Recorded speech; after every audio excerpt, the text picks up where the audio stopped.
L'autorité de régulation du marché des capitaux a organisé un atelier de renforcement des capacités des émetteurs potentiels du marché des capitaux du Burundi ce jeudi 10 avril 2025.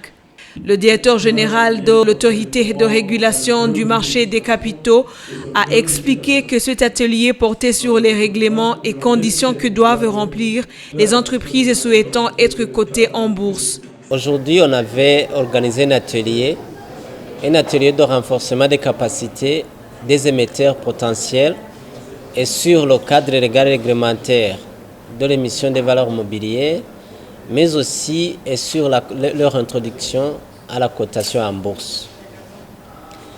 Donc, l'activité consistait effectivement, et sur le premier point, à leur expliquer le contenu du règlement en rapport avec l'offre publique des valeurs mobilières, quelles sont les conditions qui sont exigées, et surtout quel est le contenu d'un document essentiel qui est le prospectus. Le prospectus étant une note d'information et que l'émetteur doit remplir pour renseigner le plus exactement possible aux investisseurs et sur son intention, mais aussi sur le montant et sur la durée et sur la nature des activités qu'il va entreprendre avec les frais issus de cette émission. Le deuxième aspect était en rapport avec maintenant la cotation de ces instruments qui sont issus de l'introduction en bourse sur la bourse des valeurs mobilières. Et là, l'intervenant qui est de la bourse du Burundi a expliqué les contours de ce processus de pouvoir être admis à la cote, quelles sont les exigences et quelles sont aussi les règles de la bourse qui sont autour de cette introduction en bourse. Pour le directeur de l'autorité de régulation du marché des capitaux, les entreprises qui souhaitent continuer à croître doivent se tourner vers le marché des capitaux afin de pouvoir collaborer avec les investisseurs.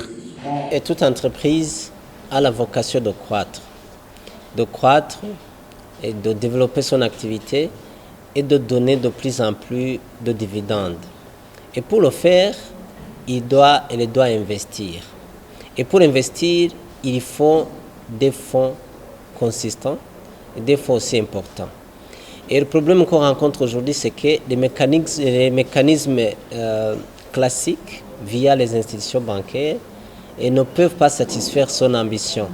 Et car ces frais sont de court terme, mais aussi ne sont pas à montant suffisant pour entreprendre de très grands projets.